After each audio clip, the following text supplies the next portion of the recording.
Hello, and welcome back to Noir Lullaby. Before we begin, feel free to leave a comment and tell me where you're listening from.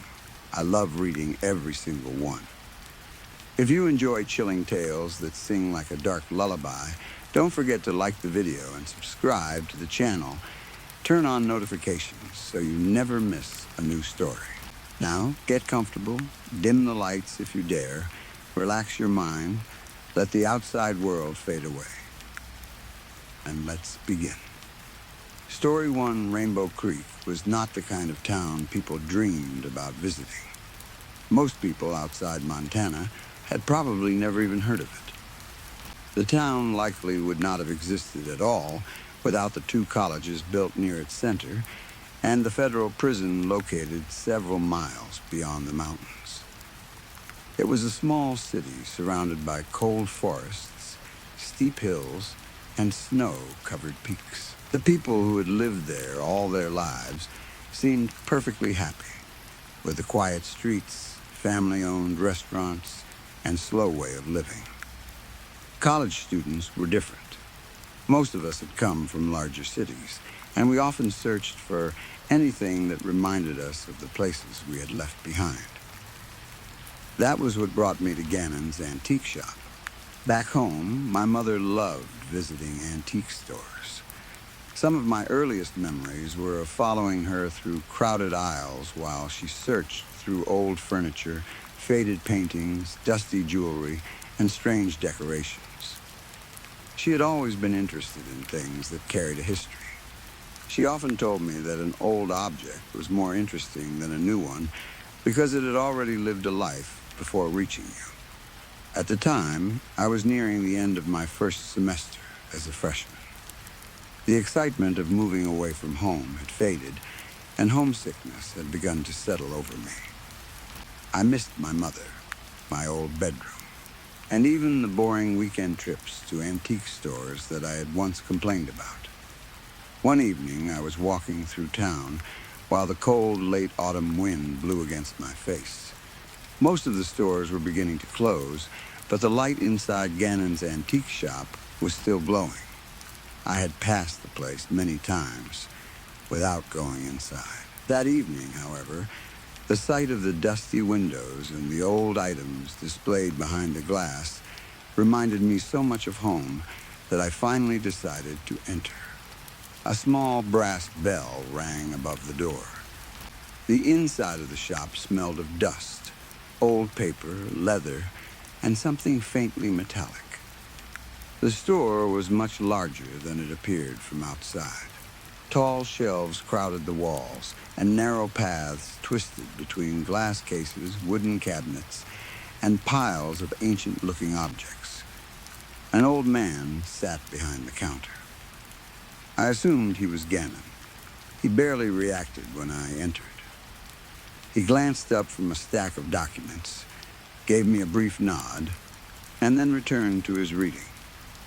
A jeweled sword rested on the counter in front of him. The papers seemed to contain information about it. I began looking around. Within a few minutes, I realized that Gannon's was unlike any antique shop I had ever visited with my mother. Most antique stores sold furniture from the previous century, old household items, vintage clothing, and decorations that were perhaps 100 or 200 years old. The objects in Gannon's shop belonged in museums. The newest item I found had a label saying it was made in 1852. Most of the objects were much older than that. There were swords said to be from medieval Europe, pottery from ancient Greece, carved masks from forgotten tribes, Roman coins, religious texts written on animal skin, and jewelry that was supposedly thousands of years old. I wondered how a small antique store in a quiet Montana town could contain so many valuable objects. I also wondered why museums and collectors had not already bought everything. Then I saw the bronze idol. It stood inside a glass display case near the back of the shop. It was about 6 inches tall and showed a strange creature with wings, the head of a goat, a human body. and serpents curling across its stomach. Its shape was both male and female. Every part of it had been made with unbelievable detail. The goat's face had tiny wrinkles around its mouth. Individual hairs had been carved into its neck. The scales on the serpents were so fine that I could see them clearly through the glass. The wings looked as if they might unfold at any moment. Its eyes were made from dark red jewels. When I moved, the light inside the jewels seemed to move with me. They did not simply reflect the lamps inside the shop. They appeared to contain a weak light of their own. The bronze had no rust or damage. It looked freshly polished, even though the label claimed it was more than 1,500 years old. The idol was ugly, yet beautiful. It frightened me, yet I could not look away. The longer I stared at it, the more strongly I felt that I needed to own it. I opened the display case and carefully lifted the figure. It was heavier than I expected. The bronze felt cold against my hands, colder than anything else in the room. The label beside it read, Idol of Baphomet. Circa 500 C, $3,600. I was not an expert in ancient art, but I had visited enough museums with my mother to know that something like this should have cost far more than $3,600. The detail alone made it seem priceless. If the idol was real, it was likely worth tens or even hundreds of thousands of dollars. Unfortunately, $3,600 was still a huge amount of money for me. It was exactly how much I had left in my bank account after paying my bills for the month. I had been saving money since getting my first part-time job at 16. Every paycheck I had placed a small amount into my savings. That money was supposed to protect me if something went wrong. It was my entire life savings. A reasonable person would have walked away. I told myself that the idol was an investment. I could have it examined during summer break. If it was real, I could sell it for far more than I paid. I might even make enough money to cover several years of college. Those were the excuses I gave myself. The truth was simpler. I wanted it. I carried the idol to the counter and placed it in front of Gannon. I want to buy this, I said. The old man slowly raised his eyes. He looked at me, then at the idol, and finally back at me. I do not think you want that particular item, he said. His voice was calm, but there was something strange in his expression. I'm sure I do. That object is special, he replied. You do not choose it. It chooses you. I thought he was trying to make the idol sound mysterious so he could raise the price. Don't insult me, I said more sharply than I should have. I know I'm only a student, but I have enough money. I handed him the price label. Gannon examined it for a long time. That is not the price I placed on it, he said quietly. My suspicion immediately grew stronger. I was certain he had realized the idol was worth much more and was preparing to claim that the price was a mistake. It's the price written on the label, I said, and I have exactly enough to pay for it. I pulled out my debit card and held it toward him. He did not take it immediately. For several seconds, he simply watched me. His eyes moved over my face as if he were searching for something. Then he sighed. He took the card, entered the amount, and waited for the payment to process. The machine approved the charge. It seems the idol has chosen you after all, he said. I heard sadness in his voice. It might even have been pity. Be careful with it. I smiled, believing he was only trying to make the purchase feel dramatic. Before wrapping the idol, he raised one finger. Wait here. He disappeared through a doorway behind the counter. A minute later, he returned carrying a thick binder. This contains the provenance of the object, he explained. It records the history of the idol as far back as anyone has been able to trace it. There are gaps, of course. That is normal for something this old. I opened the binder. It was filled with documents sealed inside clear protective covers. Some were written on yellow paper, while others appeared to be much older. Several looked like pieces of animal skin. Many were written in languages I could not understand. Behind each original document was a modern English translation. Read everything as soon as you get home, Gannon warned. There was no humor in his expression. Always learn the full history of anything you bring into your home, whether it is new or old. Sure, I replied carelessly. I'll read it when I get a chance. He wrapped the idol with far more care than I expected, placed it inside a small wooden box, and handed it to me. If I had listened to him, perhaps none of this would have happened. I hurried back to my dorm room with my purchase. My roommate had dropped out several weeks earlier, so I had the entire room to myself. I placed the idol in the center of the bookshelf above my desk. It looked perfect there, standing where I could clearly see it from almost anywhere in the room. I stepped back and admired it. The red jewels in its eyes caught the light. For a moment, I thought the goat-like mouth seemed to be smiling. I took a photograph with my phone and sent it to my mother. Then I called her and told her everything about the shop, the price, and the age written on the label. My mother was excited. We spent more than an hour discussing what the idol might truly be worth. She promised that when I returned home for summer break, we would take it to a professional appraiser. By the time our call ended, it was evening. My friends had finished their classes and were planning to go out. I placed the binder on the bookshelf beside the idol, changed my clothes, and left to meet them. I completely forgot about Gannon's warning. I returned late that night, exhausted and more than a little drunk. I did not even change out of my clothes. I fell across the bed and was asleep almost immediately. The dreams began soon after. I saw a place filled with fire and darkness.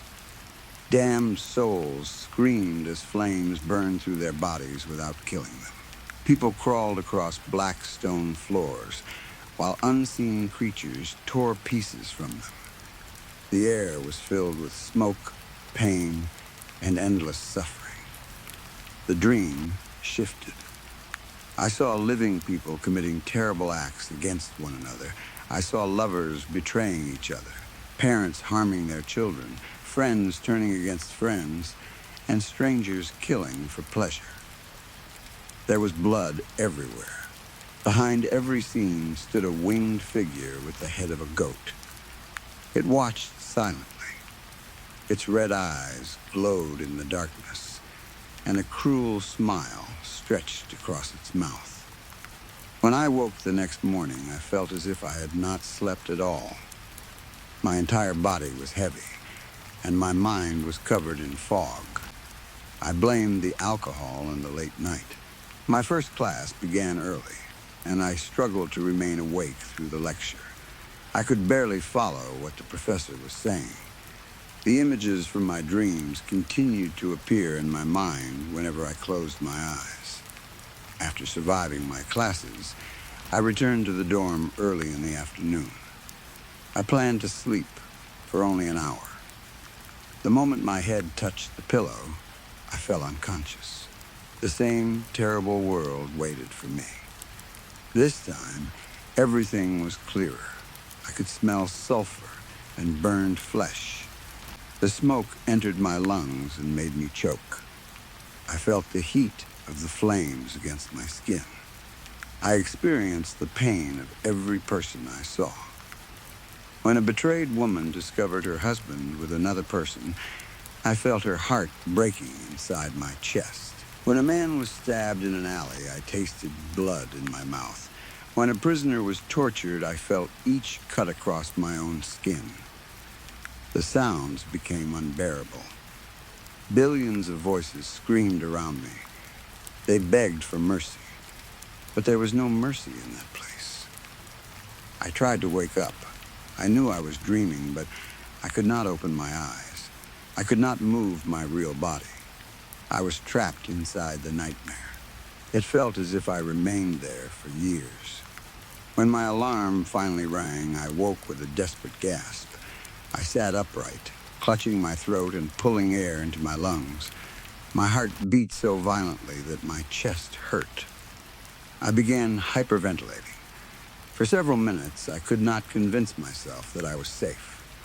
The smell of sulfur seemed to remain in the room. I could still hear the screams. Eventually, I repeated the truth to myself. I was awake. I was in my dorm. None of it had been real. My breathing slowly returned to normal. Then I looked toward my desk. The idol of Baphomet stood on the shelf, staring at me. The creature in my dreams had looked exactly like it.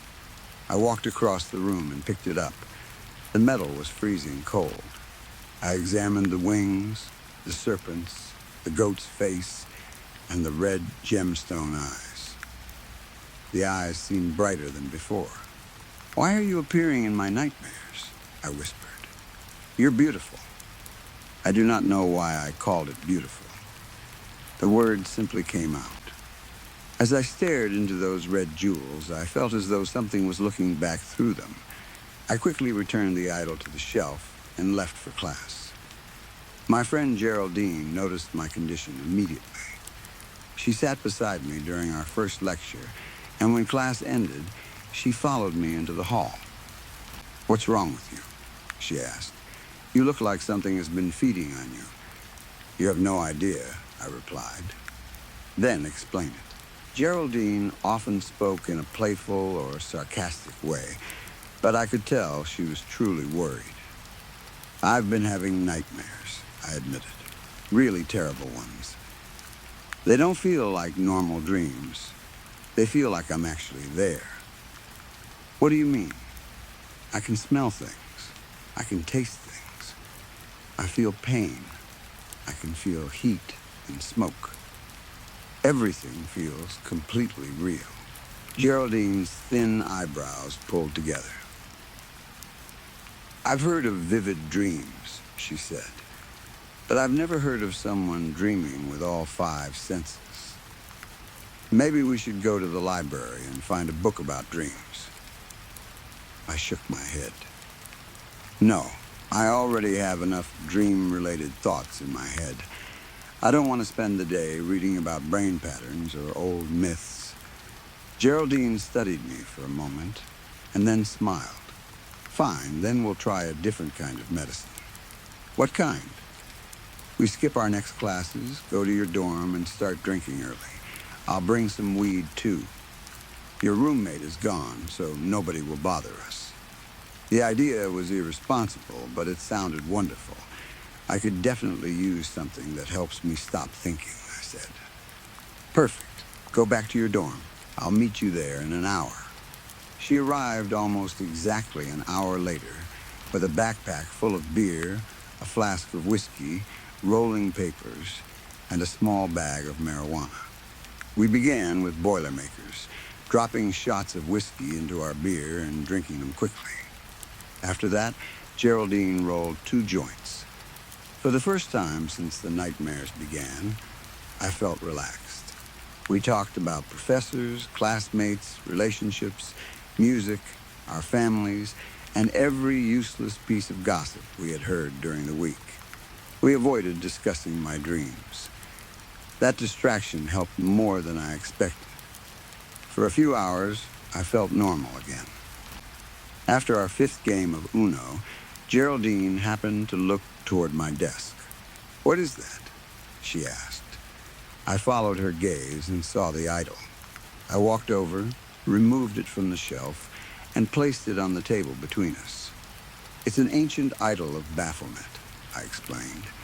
"It was supposedly made sometime around the 6th century. I bought it from Gannon's shop a couple of days ago. Geraldine leaned closer. You bought this in Rainbow Creek? Yes. How much? $3,600. She looked at me as if I had lost my mind. That was everything in my savings, I admitted. But if it's real, I'm sure it's worth much more. My mother and I are going to have it appraised this summer. Geraldine continued staring at the figure. Can I pick it up? Of course. Just don't drop it. She lifted the idol carefully. As soon as she touched it, I felt an unpleasant pressure inside my head. It lasted only a second, and I blamed it on the alcohol. Geraldine slowly turned the idol over in her hands. I have never seen anything like this, she said. You're the art major. What do you think? She did not laugh. I don't think artists in the 6th century could make something this detailed. What do you mean? The craftsmanship is better than most Greek or Roman sculptures. Art and metalworking were declining in many places during that period. Look at the serpent scales. Look at the feathers. These details should have been almost impossible to create with the tools they had. So you think it's valuable? I think it might be fake. The thought shocked me. I had been so focused on finding an underpriced treasure that I had never seriously considered the possibility that Gannon had cheated me.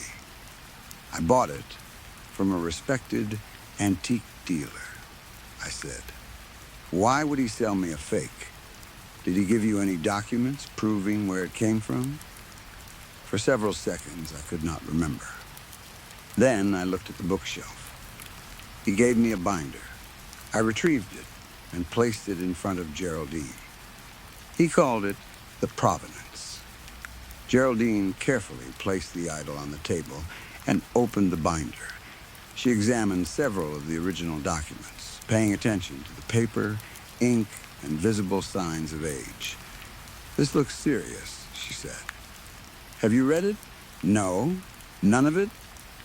Gannon told me to read it as soon as I got home, but I forgot. Geraldine continued turning the pages. Can I borrow this? I'd love to study the history of your little demon. The word demon made me uncomfortable. For a moment, the dream images returned. It's an idol, I said. Fine, your little idol. You can take it. You probably understand these things better than I do. Good. She closed the binder. Now put your demon back where it belongs and prepare to lose another game.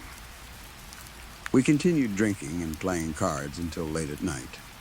By the time Geraldine left, both of us were heavily intoxicated.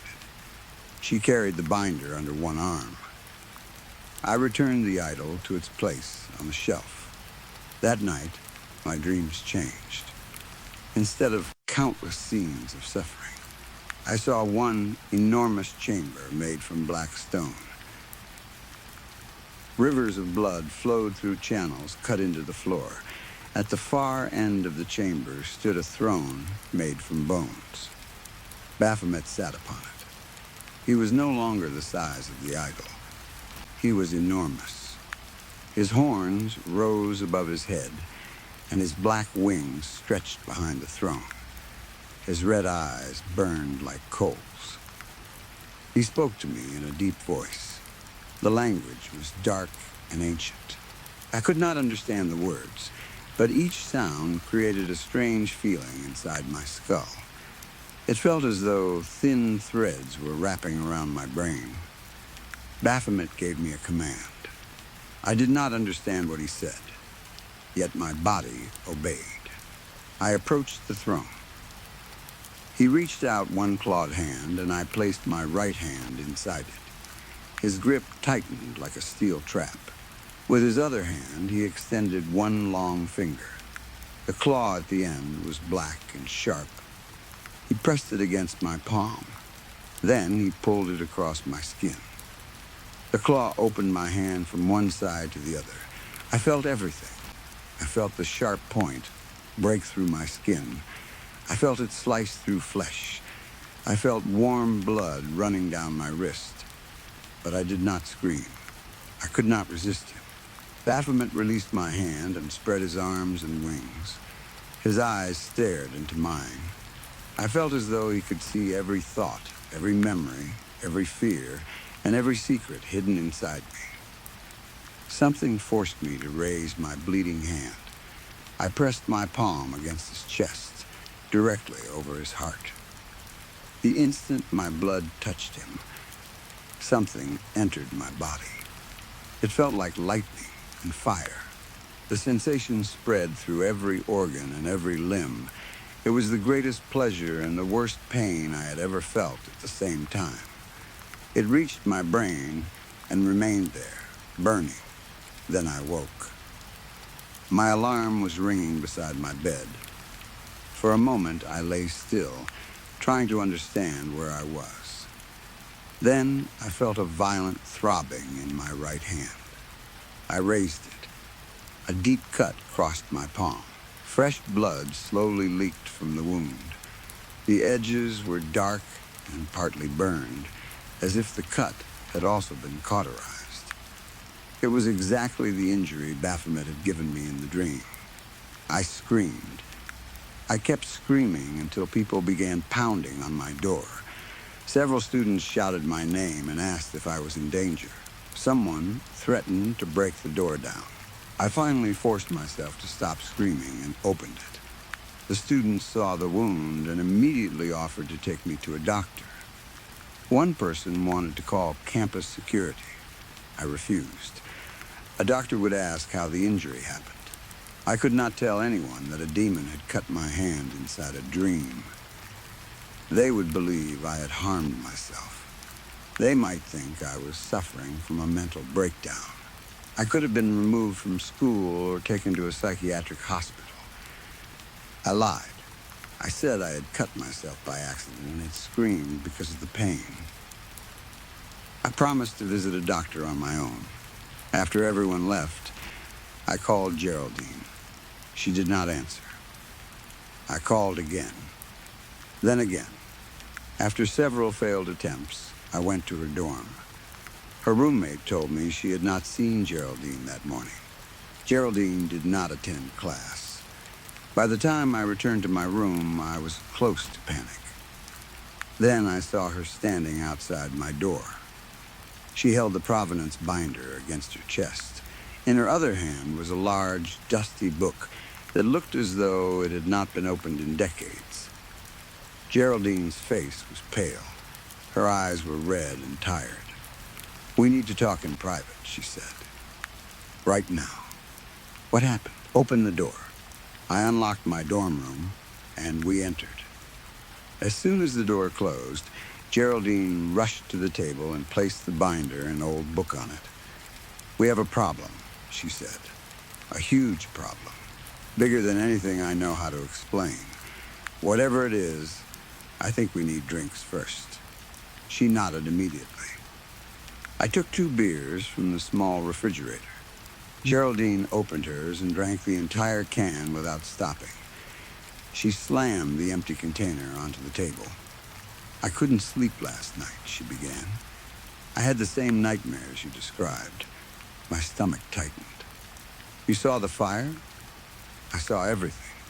The suffering, the blood, the people being tortured. I could smell it. I could feel it. I woke after about an hour and had a panic attack." She tapped the binder. I knew I wasn't going back to sleep, so I started reading this. I sat across from her. "What did you find?" Geraldine took a breath, trying to control herself. "If these documents are telling the truth, we are in serious danger." I held up my injured hand. I had a different dream last night. Geraldine's eyes widened when she saw the cut. "Oh no," she whispered. Then she began shaking her head. "No, no, no, no, it's happening. It's actually happening. What is happening?" She looked directly into my eyes. "Baphomet is coming for us." I wanted to laugh. I wanted to call the idea ridiculous. Instead, I took a long drink from my beer. "That's impossible," I said, although I no longer sounded convinced. "And even if something was coming for me, why would it come for you?" Geraldine opened the binder to a page she had marked. "The idol searches for people Baphomet has chosen to become his servants. Once someone accepts possession of it, Baphomet enters that person's dreams. First, he shows them suffering. Then he makes a blood oath with them." I looked at the wound across my palm. "No," I whispered. "The documents describe the same cut." She continued. "The victim's blood is placed against Baphomet's heart. That binds the person to him. There should be records of this," I argued. "If it had happened before, people would know. There are records." Geraldine pointed at the binder. "There are more than 100 documents in here. Some were written by former owners. Others are witness accounts from people who knew them.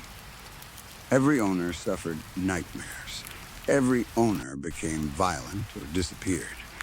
The people around them were often hurt or killed." Gannon's warning returned to me. "Read everything as soon as you get home." Gannon told me to read the binder immediately, I said quietly. "What?" He warned me more than once. Geraldine turned to the first document and pushed the binder toward me. "Read this translation." I looked down at the page. "Beware the idol of Baphomet," I read aloud. "This carved image is not a decoration or a harmless object. It carries the power of the demon lord. Anyone who fails to perform the required rituals will be destroyed." My voice weakened near the end. "This is real?" I asked. Geraldine nodded. "The first document includes a protection ritual. It must be performed before sleeping on any day when you touch the idol after it enters your possession. If you perform it correctly, Baphomet cannot enter your dreams. Then we perform it." "It's too late." "What do you mean?" "The ritual only protects someone who has not already been marked. Once Baphomet enters you, he remains there. The binder contains dozens of attempts to remove him. Priests tried exorcisms. Healers used cleansing rituals. People prayed over holy objects. Some destroyed the idol. None of it worked." I stared at her. "What about you? Your connection allowed his influence to spread through anyone you permitted to touch the idol." "I touched it yesterday. I needed to perform the protection ritual before sleeping. But you didn't know. Baphomet does not care." The room seemed to grow colder. "So we're both doomed," I said. "Maybe not." Geraldine lifted the dusty book. One document mentions this. The title translates roughly to the Tome of Dreams. I went to the library as soon as it opened. I searched the oldest collection and found a translated copy. She opened the book carefully. It describes a way to fight Baphomet after he enters your dreams. Hope rose inside me. What do we have to do? The battle must happen inside his realm. And if we fail? Geraldine looked down. If we fail, our souls belong to him forever. The idol will leave and search for another servant. I gave a nervous laugh. That sounds easy. I'm serious. So am I. What happens if we do nothing? What if I keep the idol and try to live with the nightmares? He slowly removes everything that makes you human. Your memories, compassion, free will, and personality disappear. Eventually, your body becomes an empty tool that follows his commands. The hope inside me collapsed. Then we don't have a choice. You don't go first, Geraldine said. I do. Why? I'm the most recent person affected. The book says the newest victim must attempt the ritual first.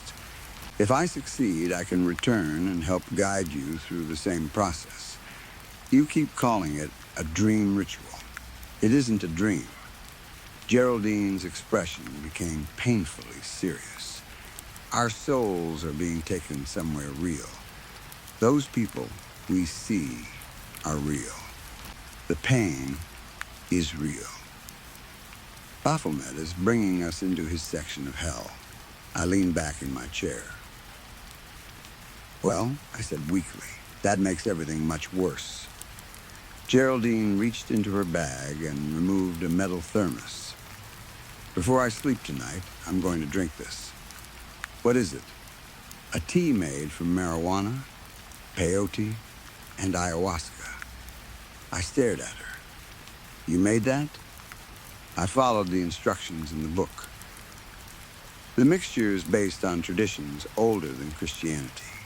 Baphomet was once worshipped as a dark pagan god.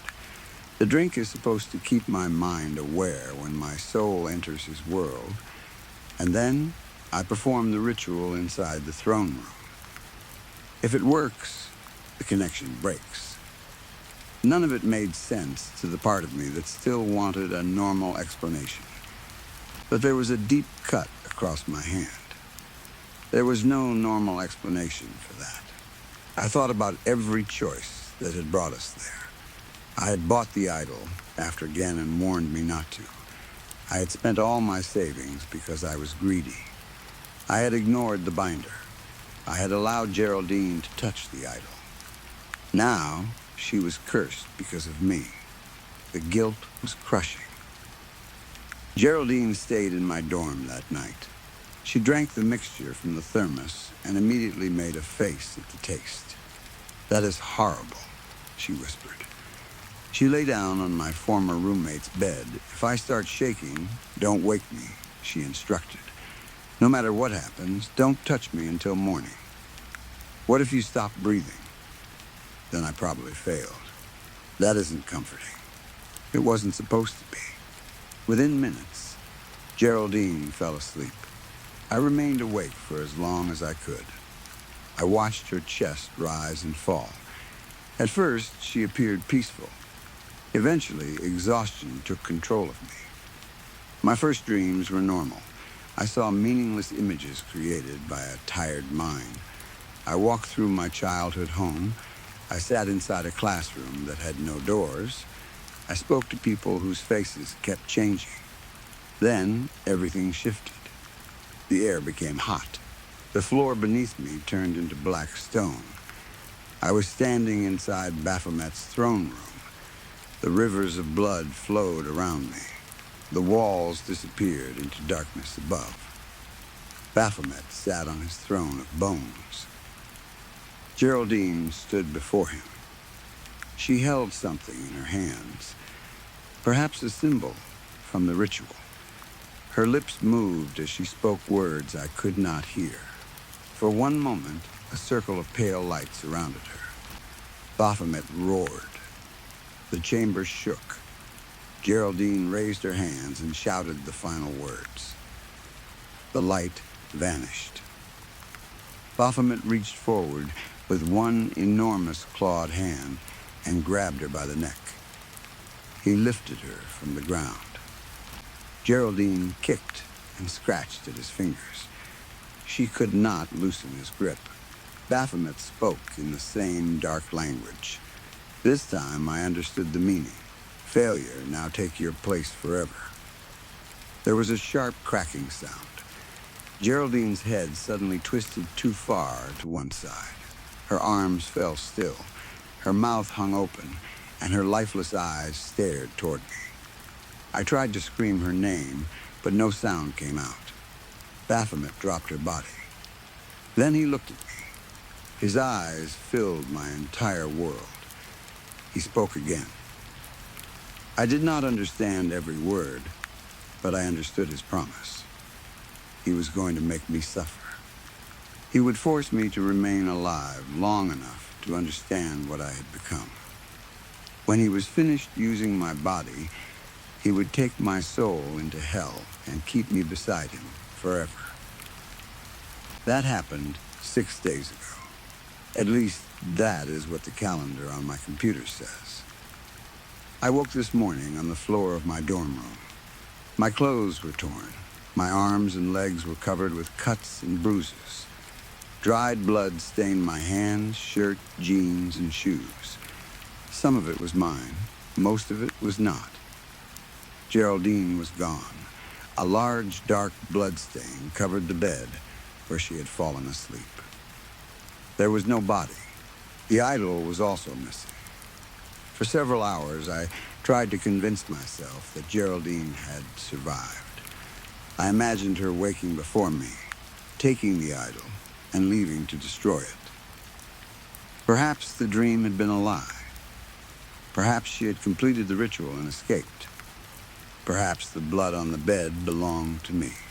I wanted to believe any explanation that did not end with Geraldine dying because of my mistake.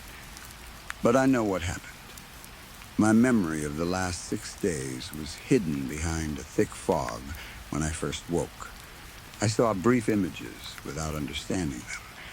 It felt as though I had been watching through my own eyes while someone else controlled my body.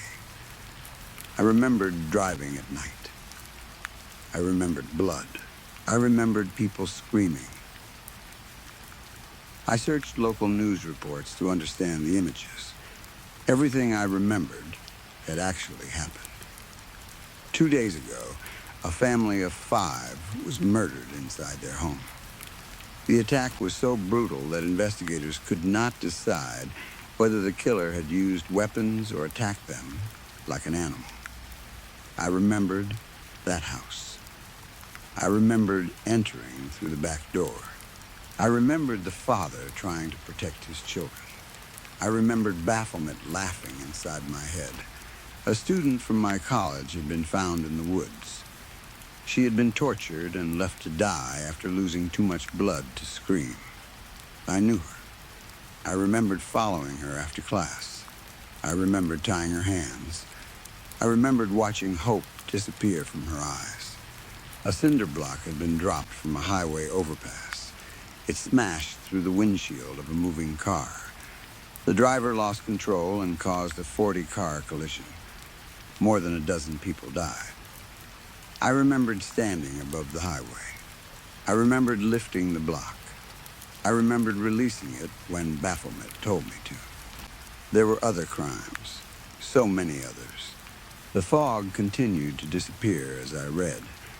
Each report unlocked more memories. Every scream returned.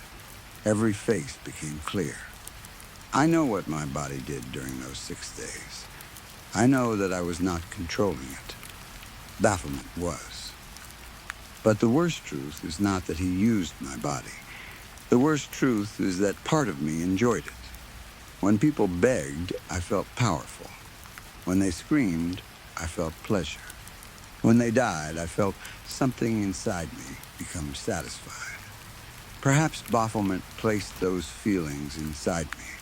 Perhaps he only uncovered something that was already there. I do not know which answer is worse. I should go to the police. I should confess everything and beg them to place me in solitary confinement before I fall asleep again. I should make sure I can never harm another person, but I cannot do it. My will is no longer entirely mine. My body and soul belong to Baphomet.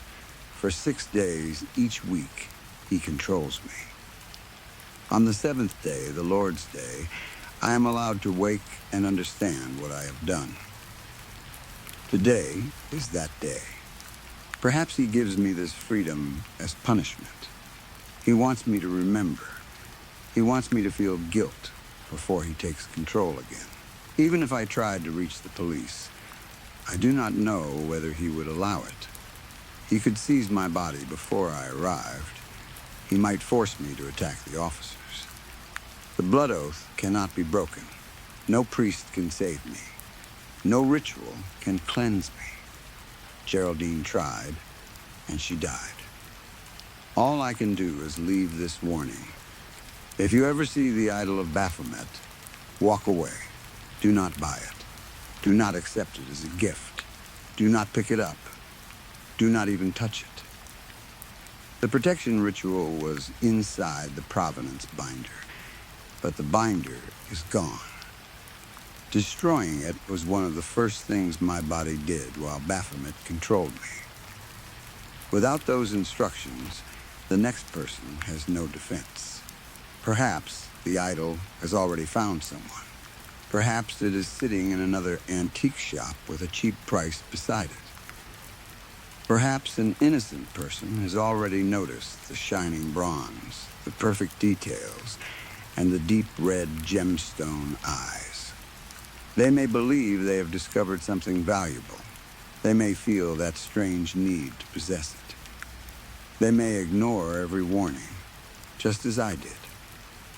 I know what I should do before the day ends. I should turn myself in. I should find some way to lock myself away. If that is impossible, I should end my own life before Baphomet awakens inside me again. That would be the right thing to do. But I already feel myself becoming tired. My eyelids are growing heavy. There are 6 days waiting for me on the other side of sleep. 6 days when my master will control my hands, my voice, and my body. I know where he plans to take me next. He has shown me the house. He has shown me the rooms. He has shown me my mother opening the front door and smiling because she believes her daughter has come home. I have seen what he intends to do to my family. I have seen his work through my own eyes. I know I should be terrified. I know I should fight. But the truth is that I want to go to sleep. God help me. I want to let him in. Story 2.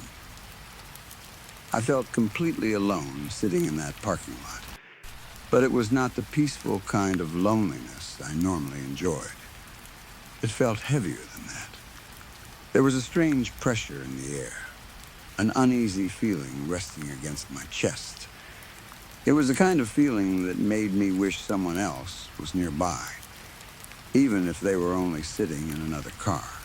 I usually preferred being alone, especially after work, but that night was different. That night, I wanted to believe that if something happened to me, someone would at least hear me. I did not know where else to talk about what happened, so I decided to write it down. It was a cold winter night in Thornton, Colorado. Thornton was the kind of city that had grown too quickly. Rent kept rising, new businesses appeared every few months, and every empty space seemed to become another apartment building, shopping center, or parking lot.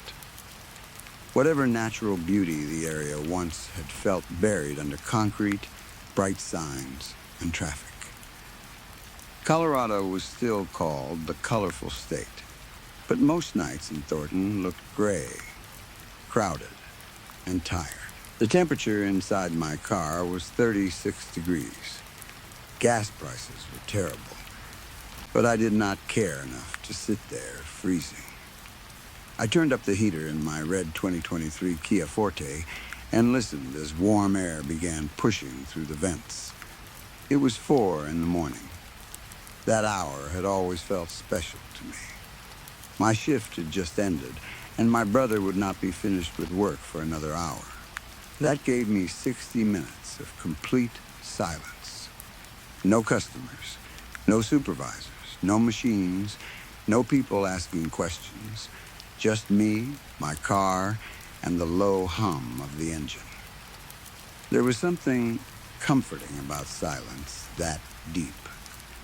Sometimes, when everything around me became quiet enough, I felt as though I could disappear into my own mind. The silence would ring softly in my ears, pulling me away from the world. I had suffered from insomnia since I was a teenager, so sleep had never come easily to me. I had learned to accept that. Getting lost in my thoughts at 4 in the morning, with nothing but the steady vibration of the engine beneath me, was the closest thing I had to rest. I sat back and watched the windshield slowly clear. A thin layer of frost melted along the glass, and the parking lot came into focus.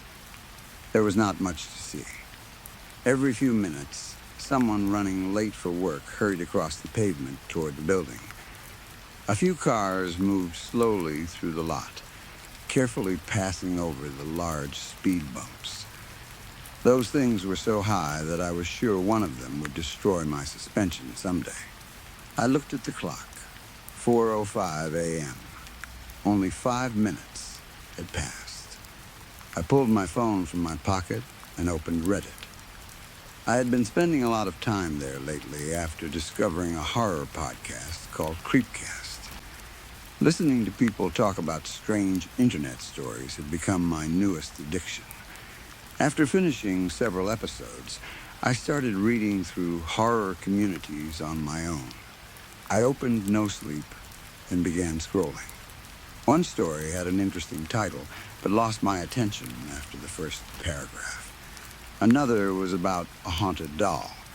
The next one involved a demon in an old house. I kept scrolling while the heater filled the car with warm air. "Nothing good tonight," I whispered. I continued searching, hoping something would catch my attention, but every story seemed familiar. Haunted houses, shadow people, strange phone calls, smiling strangers, missing children. I had read versions of all of them before. Then a ridiculous thought came into my mind. I bet I could write something better than these. It was the kind of idea that only comes to a bored, tired, overconfident 28-year-old man sitting alone in a parking lot before sunrise. I opened the Notes app on my phone and started thinking. What made a horror story truly frightening? Realistic horror could work. A home invasion, maybe. A stranger following someone through an empty city. Monsters were another option, but they had to be original.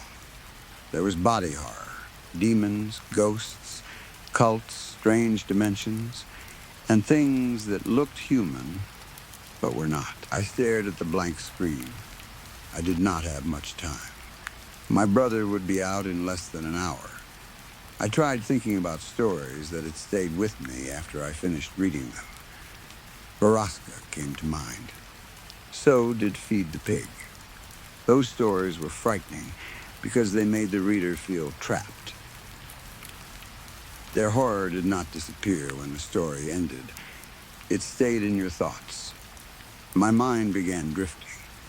That was when I noticed the man. He stood near the far edge of the parking lot, almost hidden in darkness. At first, I thought he might be an employee waiting for a ride.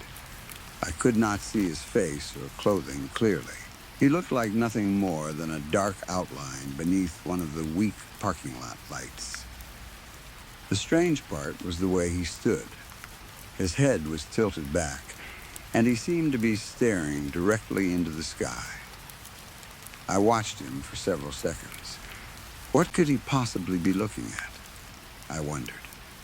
We were deep in the city, between the streetlights, businesses, car dealerships, and glowing signs. The sky was normally empty. Maybe there were a few clouds. Maybe one or two stars had managed to survive the light pollution and smog. I almost envied those stars. They were still visible, even after the city had tried to erase them. I looked up through my windshield, expecting darkness and clouds. Instead, I felt stupid for judging the man. The sky was beautiful. A black blanket stretched above the city, filled with more stars than I could remember seeing in years.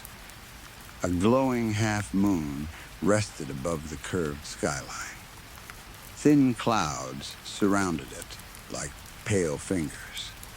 The moonlight looked soft and almost warm, as though the sky itself had opened to reveal something hidden. It looked like a scene from a romance novel. Romance was not exactly my thing, but I could not stop staring. For several minutes, I forgot where I was. The parking lot, the building, and the city around me seemed to fade. I felt light, almost weightless. For a moment, I imagined myself floating upward into that endless darkness. Then, something struck the passenger window. Clack. I jumped so hard that my shoulder hit the seat. My head snapped to the right. Nothing was there. The passenger seat was empty. The window was closed. Beyond the glass, I saw only cold pavement and a few parked cars. My heart pounded as I looked around. I checked the windshield, both side windows, and the rear window. I even twisted in my seat to look behind the car. There was no one nearby. I forced myself to breathe slowly. It was probably the glass, I said. The window had been freezing, and the heater was making the inside of the car hot. The sudden temperature change could have caused the sound. That explanation made sense. In fact, the car had become too warm. I turned the heater down and cracked open the driver's window.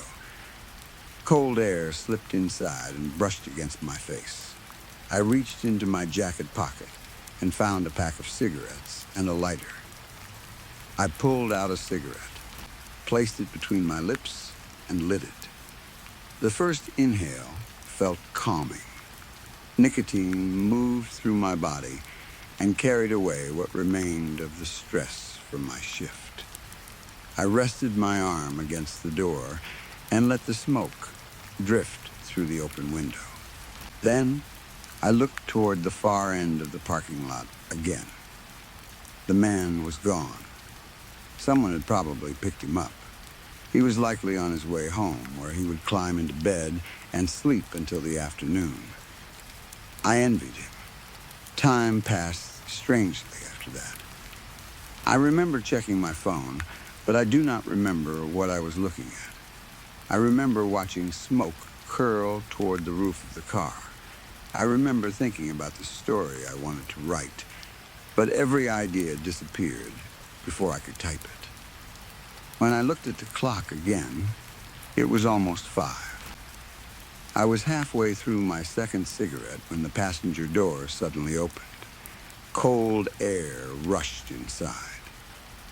"Yo," I said automatically. That was how I always greeted my brother when he got into the car. I turned my head. The person sitting beside me was not my brother. A young woman had climbed into the passenger seat. She looked like she was in her mid-20s. She was small and thin, with pale skin and long auburn hair. Her eyes were an unreal shade of green, brighter than they should have been in the darkness. I almost jumped out of my seat. "Holy hell," I shouted. "You scared the life out of me." The woman did not react. She sat facing forward with her hands resting in her lap. "I think you got into the wrong car," I said. "This isn't an Uber." She slowly turned her face toward me. Her expression was completely blank.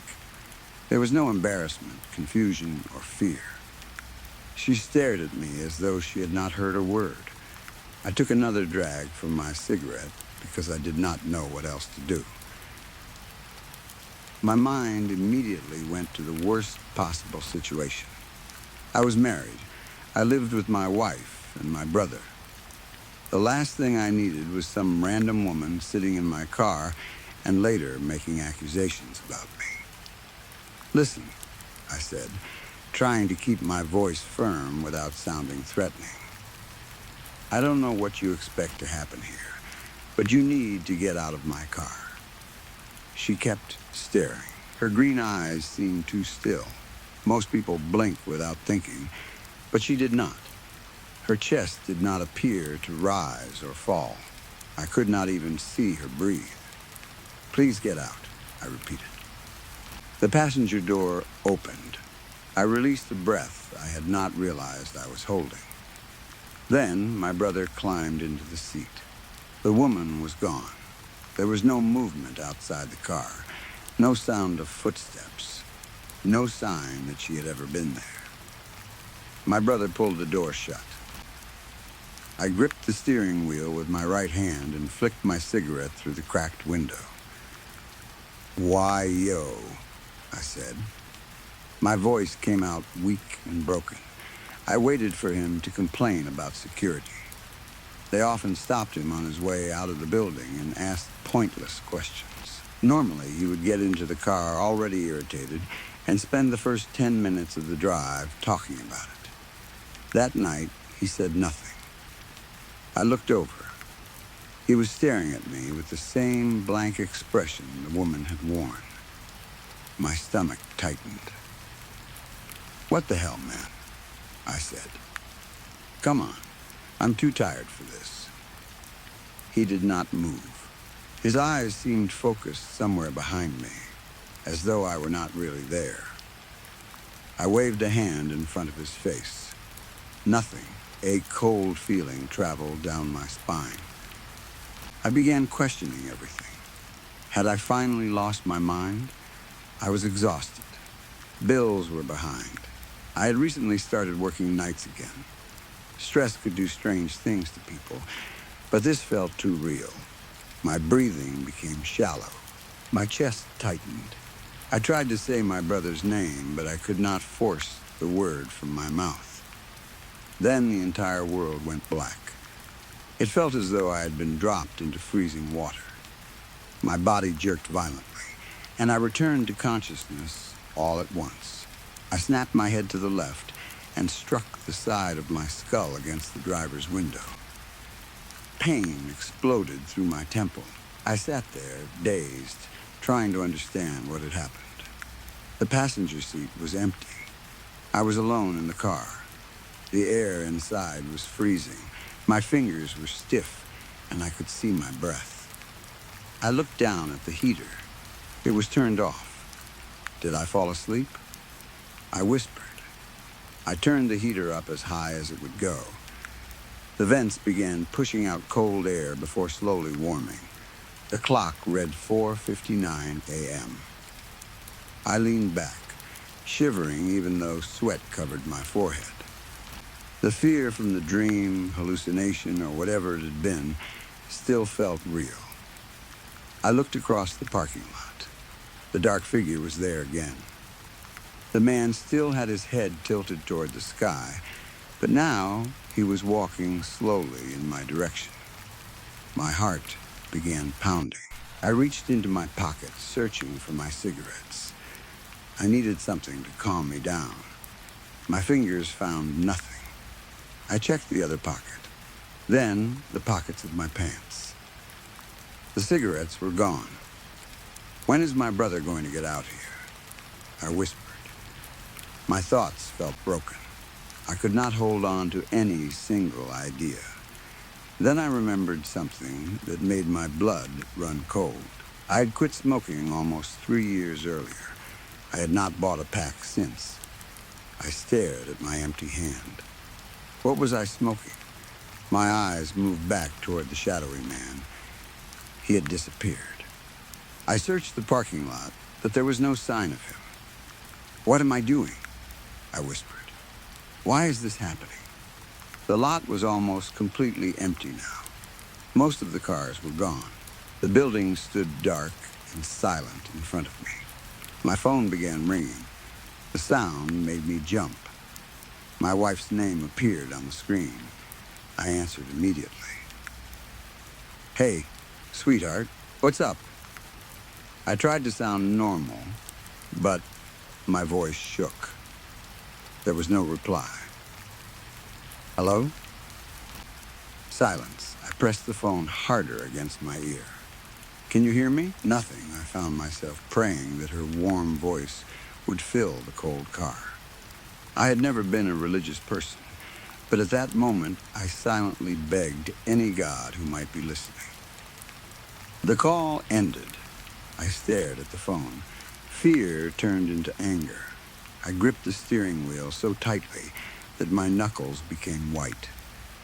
Then I lowered my head and struck it against the outer ring of the wheel. Once, twice. I wanted to wake up.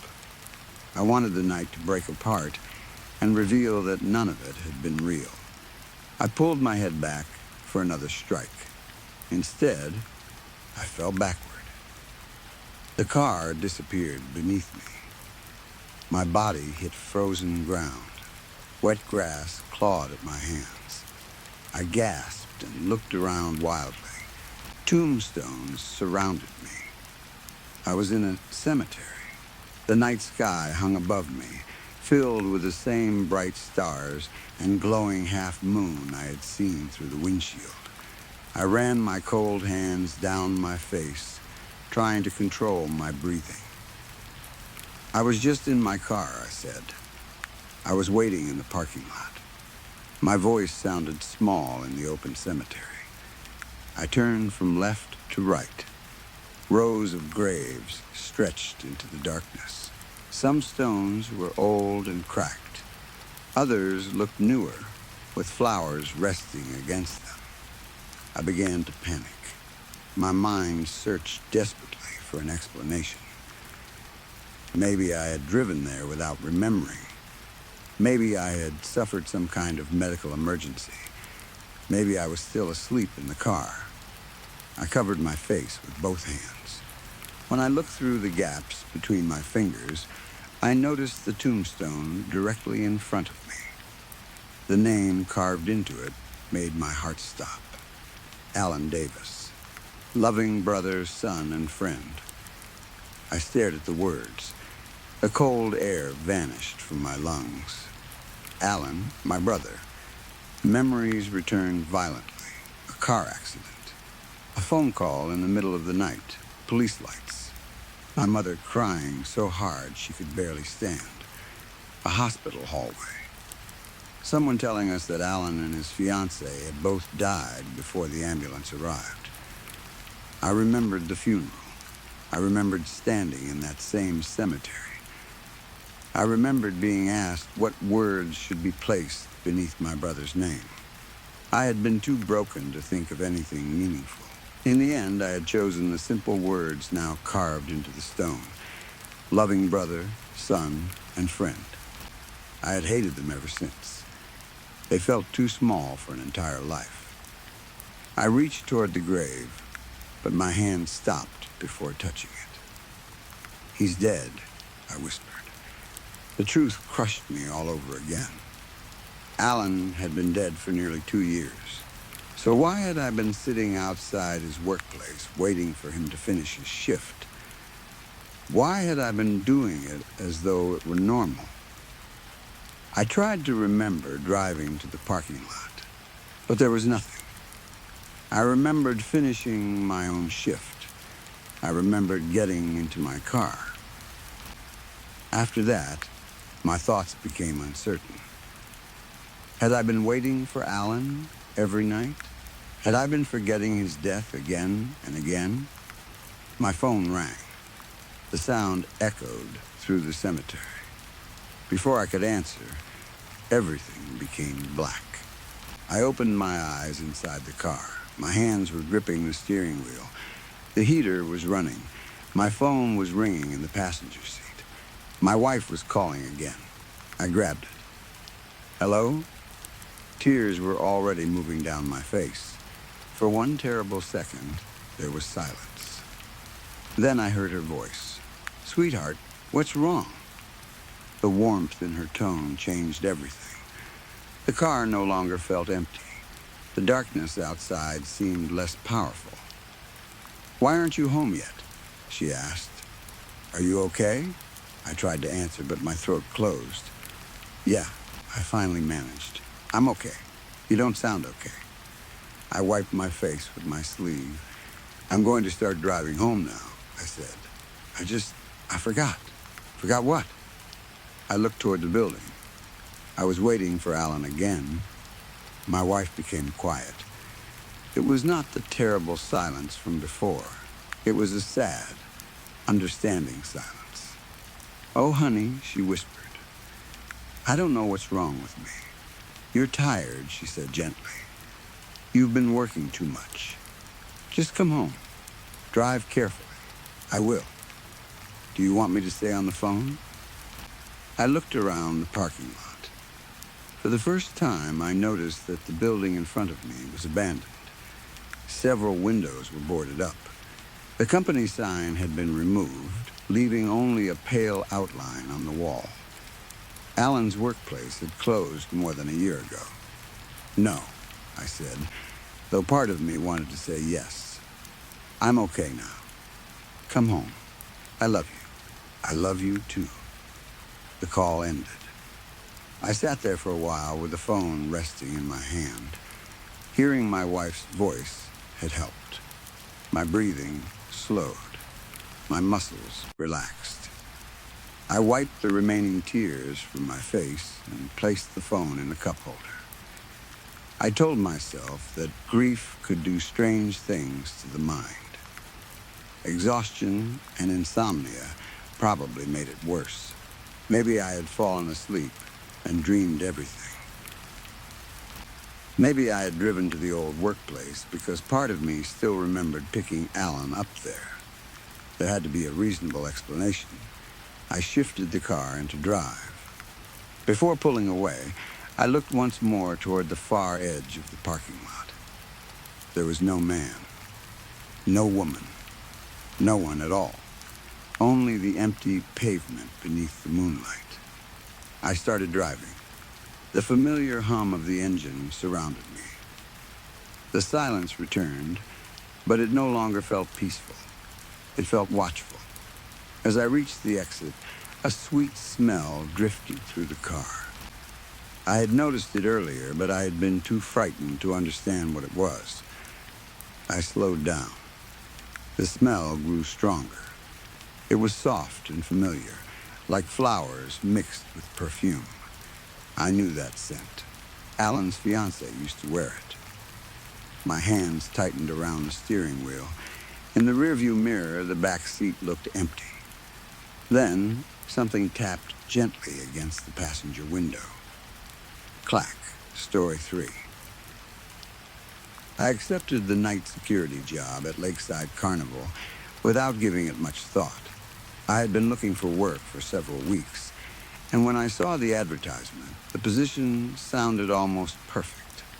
It was only temporary, meant to last through the winter while the carnival was closed for renovations and equipment upgrades. The pay was better than I expected, and the work seemed simple. All I had to do was patrol the grounds, check the buildings, watch for trespassers, and report anything unusual.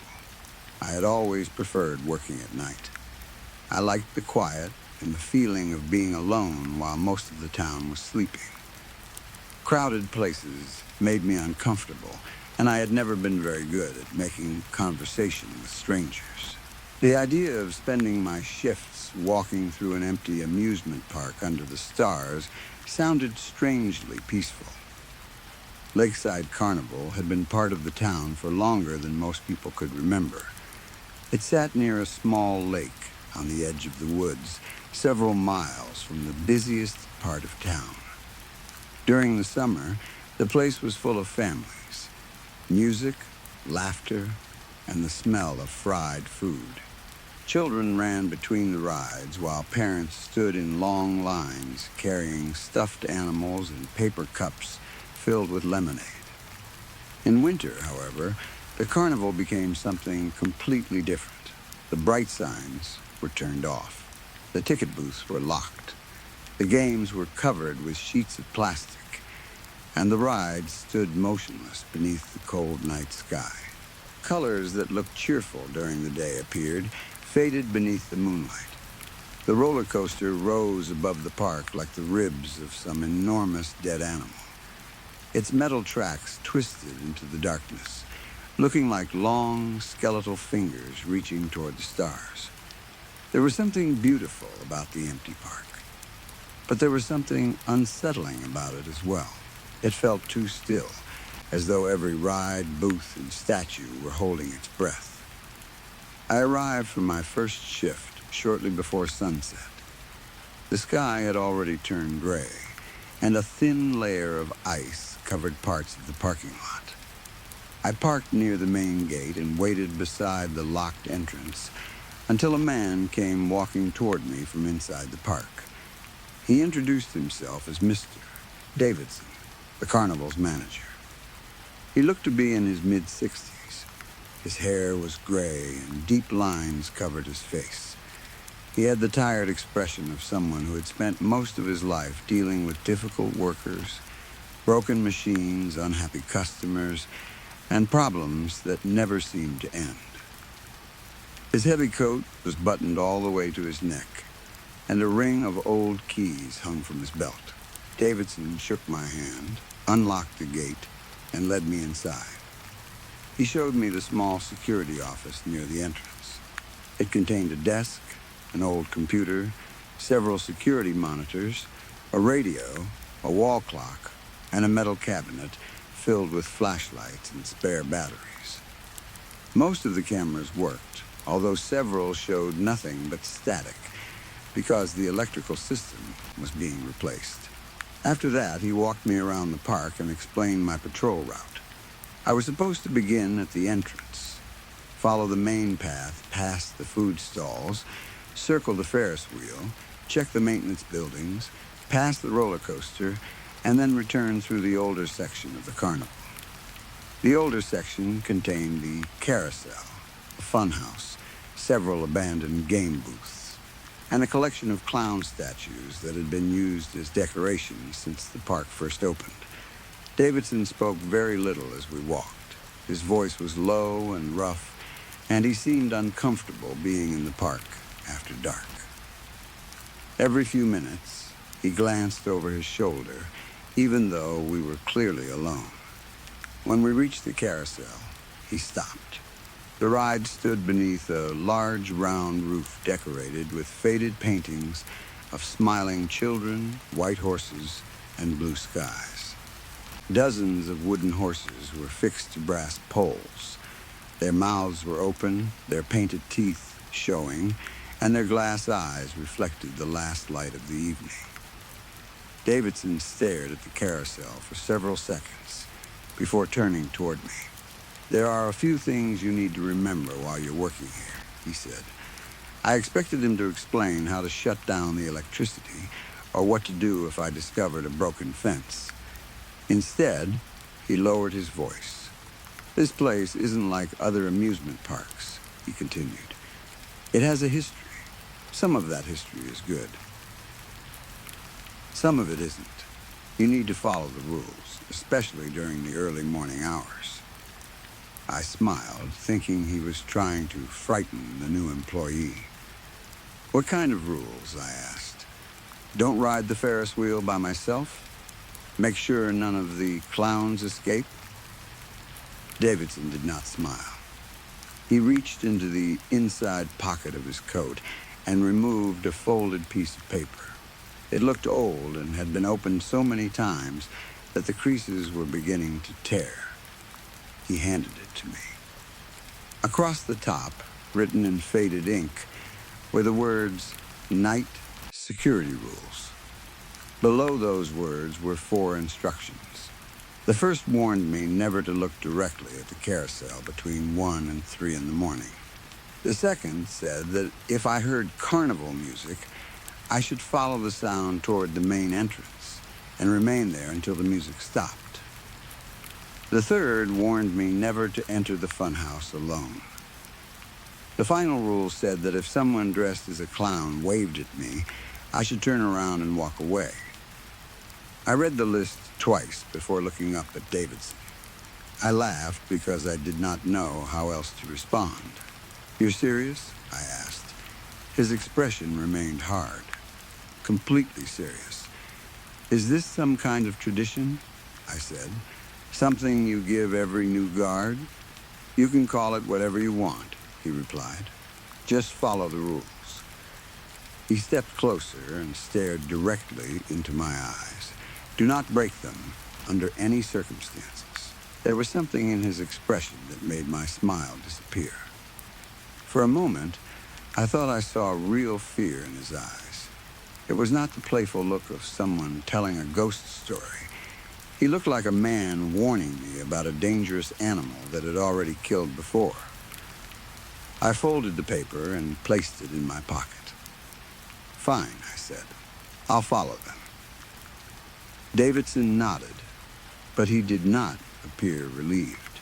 We returned to the entrance, where he gave me the keys, a flashlight, and a radio. He reminded me to check the rules whenever I felt uncertain about something. Then he shook my hand and walked out through the main gate. I watched him cross the parking lot and disappear into the darkness. A few seconds later, I heard his car start. The headlights moved across the fence, and then the vehicle drove away, leaving me completely alone. I stood beside the gate for a while, listening to the fading sound of the engine. When it was gone, the silence of the park seemed to grow around me. I pulled the list from my pocket and read it once more. The rules still looked ridiculous.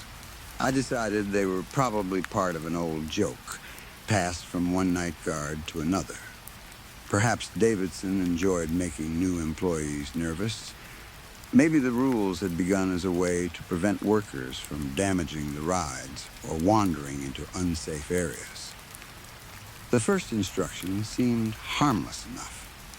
I looked toward the carousel, which was visible from the entrance. Even in the darkness, I could see the outlines of the horses standing in silent rows.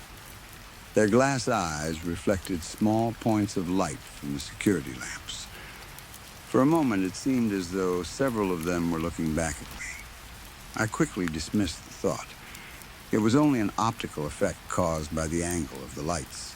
I put the list away, switched on my flashlight, and began my first patrol. The park was colder than I had expected. Wind moved through the empty pathways and shook loose pieces of metal on the rides. Somewhere near the roller coaster, a chain struck a support beam again and again, producing a slow, distant tapping. My flashlight beam moved across closed food stands, locked ticket booths, and rows of empty benches. Posters showing happy families and colorful cartoon characters had faded after years of sunlight and rain. Some of the faces had peeled away, leaving blank white spaces where eyes and mouths had once been. The Ferris wheel stood in the distance, its circular frame rising above everything else. Several of its seats moved slightly in the wind. Each movement caused the ride to release a long metallic creak that sounded almost like a tired breath. I reminded myself that amusement parks always felt strange when they were empty. They were built for noise and movement. Without crowds, the cheerful colors and smiling decorations looked false, like a stage after the actors had gone home. The first several hours passed slowly. I checked the gates, tested the locks, and walked around the maintenance buildings. Nothing appeared unusual. The radio remained silent, and the security monitors showed only empty paths. A little after midnight, I found myself near the carousel again. I checked the time on my phone. It was 12:15 a.m. The first rule did not apply until 1, so I allowed myself to look at the ride. The horses remained exactly where they had been earlier. Their painted bodies were covered with flowers, stars, and golden saddles. Some had their front legs raised, while others seemed to be leaping forward. All of them wore the same frozen expressions. One horse near the outside edge had a crack running from its eye to its jaw. In the weak security light, the crack looked like a dark tear running down its face. I felt uncomfortable standing there and decided to continue my patrol. I followed a path near the outer fence where the woods grew close to the carnival grounds. Bare tree branches reached over the metal fence. The wind moving through them sounded like quiet whispering. As I walked, my thoughts returned to the history Davidson had mentioned. I had grown up in the area, but I knew very little about Lakeside Carnival. I remembered hearing about accidents over the years. A worker had fallen from the roller coaster during repairs. A child had gone missing for several hours before being found near the lake.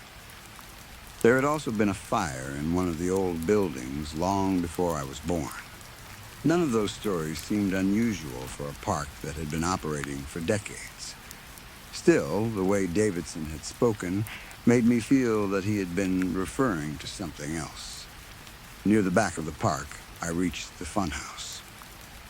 During the summer, the building was painted in bright reds, yellows, and blues. A giant cartoon face surrounded the entrance. Visitors entered through its open mouth and walked through narrow halls filled with mirrors, moving floors, spinning tunnels, and hidden speakers that played laughter. At night, the building looked very different. The colors seemed darker. The giant face above the entrance no longer looked cheerful. Its painted smile curved too widely, and shadows made its eyes appear deep and empty. The open mouth looked less like an entrance and more like the doorway to a cave. The front door was closed, but it did not appear fully locked. I stepped closer. For no clear reason, I suddenly wanted to go inside. The feeling was surprisingly strong. I imagined opening the door and walking through the silent halls. I wondered what the mirrors would show when there were no flashing lights or crowds. I wanted to see what waited at the far end. Then I remembered the third rule. Never enter the funhouse alone. I stopped. The desire disappeared almost immediately, leaving me confused about why I had considered going inside in the first place. There was no reason to enter. The building had already been checked before my shift, and Davidson had specifically warned me against it. I laughed quietly and backed away. I told myself I was becoming nervous because of the strange rules. As I continued toward the entrance, I passed several of the old clown statues. They stood at different places around the older section of the carnival. One held a painted balloon. Another pointed toward the games. A third bent forward with both hands on its stomach as though it were laughing. Their costumes were old-fashioned, with wide collars, oversized buttons, and loose pants. Years of weather had damaged their paint. Their faces were cracked, and some of their smiles had faded at the edges. I stopped in front of one statue near a closed popcorn stand. Its right hand was raised in a wave. The final rule returned to my mind. If someone dressed as a clown waves at you, turn around and walk away. I stared at the statue for several seconds. It was obviously not a person. Its feet were fixed to a concrete base, and snow had gathered around its shoes. I shook my head and walked on. Who would possibly be dressed as a clown in a closed carnival after midnight? The idea was absurd. I continued repeating that to myself until I reached the main entrance. I was standing near the security office when I heard the music. At first, it was so faint that I thought it was the wind moving through metal pipes. Then, several clear notes drifted across the park. It was carnival music. The melody sounded as though it were being played by an old mechanical organ. It was cheerful, but the notes were slightly too slow. Each one seemed to hang in the cold air before the next began. I froze. Every hair on my arms rose beneath my jacket. The sound appeared to come from somewhere near the center of the carnival, although it shifted whenever I tried to identify its exact location. I reached into my pocket and pulled out the list. My fingers were shaking as I unfolded it. The second instruction was exactly as I remembered it. If I heard carnival music, I was supposed to go to the entrance and wait until it stopped. I was already close to the entrance, but instinct told me to move directly beside the gate. The music grew louder as I walked. It floated between the rides, echoing from different directions. At one moment, it sounded as if it were coming from the carousel. A few seconds later, it seemed to come from the Ferris wheel. Then, it appeared to move behind me. I refused to turn around. I reached the main gate and stood beneath the security light. The melody continued. No rides moved, no lights came on. The park remained completely dark, yet the music filled every part of it. I waited. The song repeated several times, each version sounding a little slower than the one before. The cheerful tune became stretched and uneven. Some notes played too early, while others came too late, making the music sound broken. My heart beat harder each time the melody repeated. Then, without warning, it stopped. The silence returned so suddenly that my ears rang. I remained beside the gate for several minutes, afraid that the music would begin again. When it did not, I unfolded the list and stared at the rules. They no longer seemed funny. I tried to find a logical explanation. Perhaps an old speaker had turned on because of an electrical problem. The park was undergoing renovations, and workers might have connected a timer incorrectly. Maybe the wind had carried music from a house or vehicle near the lake. None of those explanations felt convincing. The rest of the shift passed without another incident. I continued my patrols, but I remained close to the entrance whenever possible. Every shadow seemed deeper than before, and every creak made me turn. By sunrise, I had almost convinced myself that fear had made the experience seem stranger than it really was. I locked the office, left the keys in the designated box, and drove home. When I lay down in bed, I could still hear the tune in my head. It followed me into sleep, repeating again and again. The next evening, I returned to Lakeside Carnival. I considered calling in sick, but I needed the money, and I did not want to lose the job after only one shift. During the day, I had decided that the music must have come from an old automated system. That was the most reasonable explanation, and I repeated it to myself while unlocking the gate. The night was much colder than the one before. A thin fog had formed over the lake and drifted toward the carnival. Frost covered the paths, and my breath appeared in white clouds whenever I exhaled. I entered the security office and checked the monitors. Most of the screens showed empty sections of the park. One camera near the carousel flickered repeatedly. Another, aimed at the funhouse, showed nothing but gray static. I considered calling Davidson to report the broken cameras, but I did not have his number. The only message I had received about the job had come from the carnival's office. I placed the list of rules on the desk and stared at it. Part of me wanted to test the instructions. If I looked directly at the carousel after one and nothing happened, I could prove that the entire thing was a joke. If I entered the funhouse and found nothing but mirrors and dust, I would stop feeling afraid. But the memory of the music stopped me. I folded the list and placed it back in my pocket. My first patrol passed without trouble. I checked the fence, the maintenance rooms, and the back gate. Everything remained locked. As I approached the carousel, I checked my phone. The time was 12:55 a.m. Only 5 minutes remained before the first rule took effect. A cold feeling moved through my stomach. I did not want to be anywhere near the ride when the clock reached one. I turned away and decided to walk through the newer section of the park.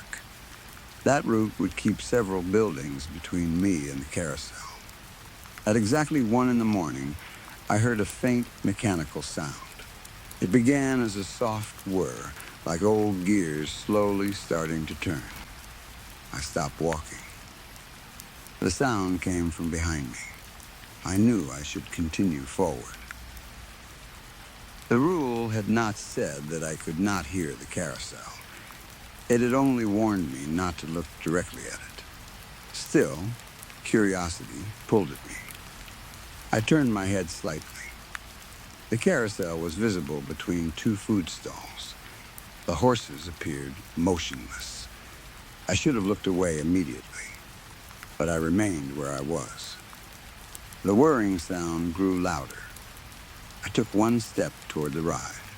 The air around me seemed to become heavier.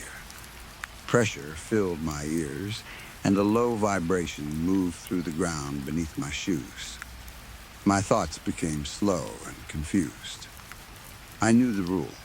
I knew I was supposed to turn away. Yet an overwhelming need to look at the carousel filled my mind. It felt as though something were calling me without using words. I moved closer. The horses remained still, but their glass eyes reflected the light from my flashlight.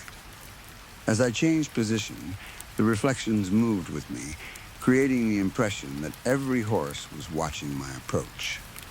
My vision blurred. The carnival seemed to tilt slightly. I reached the edge of the carousel platform. Then, my phone buzzed in my pocket. The sudden vibration broke through the strange pressure in my mind. I gasped and stumbled backward. For several seconds, I did not understand where I was or why I had approached the ride. Then the rule returned to me. I turned away immediately. The mechanical whir faded behind me. My phone buzzed again. I pulled it from my pocket and looked at the screen. A message had arrived from an unknown number. It contained only 3 words. Follow the rules. I stared at the message. A second later, the name Davidson appeared above it, even though I had never saved his contact information. Cold moved through my entire body. I looked around the dark park, wondering whether he was watching through one of the security cameras. Perhaps he had access to the system from home. That would explain how he knew where I was, but the camera near the carousel had been flickering all evening. I typed a reply asking how he knew what I had done. The message would not send. I tried calling the number, but my phone immediately disconnected. I placed it back in my pocket and continued walking. I kept my eyes fixed on the ground until several buildings blocked the carousel from view. The silence felt different after that. It no longer seemed empty. It felt occupied. The ride stood around me like silent observers. The Ferris wheel appeared against the cloudy sky, its seats moving gently in the wind. Each slow creak sounded like a breath. A little after 2 in the morning, my patrol brought me near the funhouse. The painted face above the entrance seemed worse than it had the previous night. In the weak light, the smile looked stretched, and the eyes appeared to follow me. As I approached, the front door moved. It opened several inches with a long, slow creak. There was almost no wind in that part of the park. I stopped. Beyond the door was complete darkness. A dim red light flashed somewhere deep inside the building. It appeared for less than a second, revealing part of a narrow hallway lined with mirrors. Then it disappeared. The urge to enter returned. This time it was stronger. I imagined someone standing inside, waiting for me to help them. I almost believed I had heard a child whisper my name. The sound was so faint that I could not be certain it had been real. I took one step toward the entrance. The rule echoed in my thoughts. Do not enter the funhouse alone. I forced myself to stop. The darkness beyond the door seemed to deepen. For a moment, I thought I saw a pale shape move across one of the mirrors. I turned away. As soon as I did, the funhouse door slammed shut behind me. The sound echoed across the park.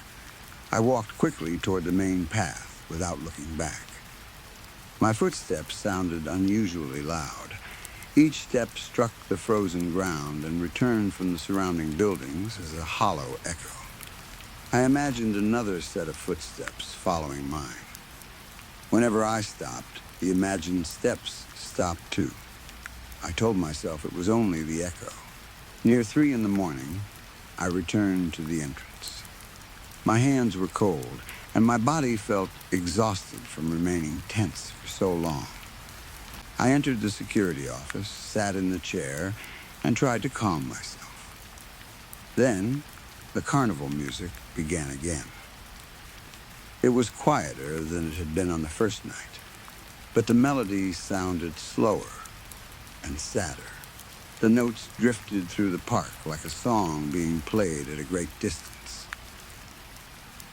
I removed the rules from my pocket.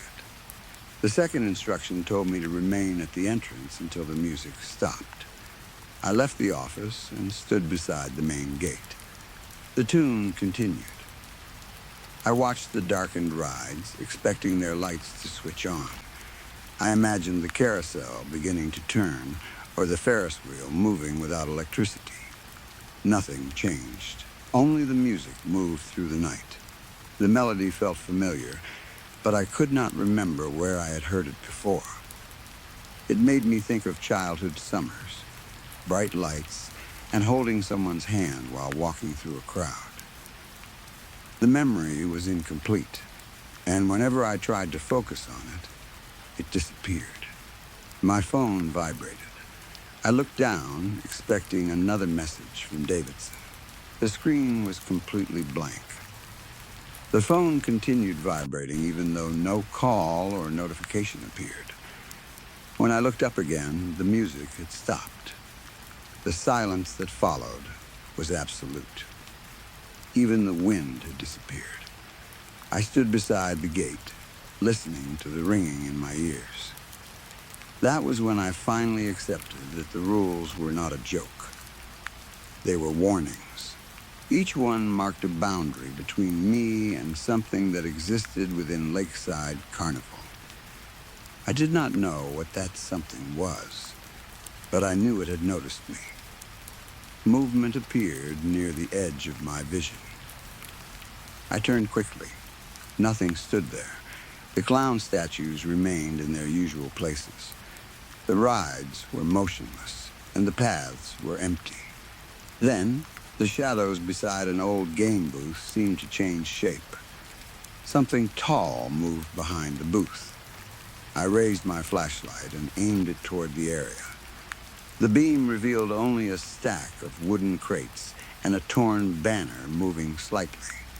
A crunch came from the gravel behind me. I spun around. Again, there was nothing. I gripped the flashlight with both hands and listened. Another crunch sounded from farther down the path. Then another. Something was walking toward me. The steps were slow and uneven, as though whoever made them was dragging one foot. I aimed the flashlight down the path. The beam reached only a short distance before disappearing into the fog. The footsteps stopped. I waited. Nothing emerged. I wanted to leave, but my shift would not end until sunrise. I was afraid that abandoning the post would cost me the job, and part of me still believed there had to be a normal explanation. I began another patrol, although every instinct told me to remain near the gate. As I walked deeper into the carnival, the layout began to feel unfamiliar. Paths that should have been short seemed to continue much farther than normal. A row of game booths appeared where I remembered seeing only 3.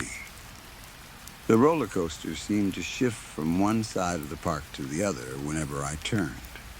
I checked the map on my phone, but the screen would not load. The carnival appeared to be guiding me somewhere. A quiet pressure formed inside my thoughts. It was not a voice, but it felt like a command. Keep walking. Do not turn back.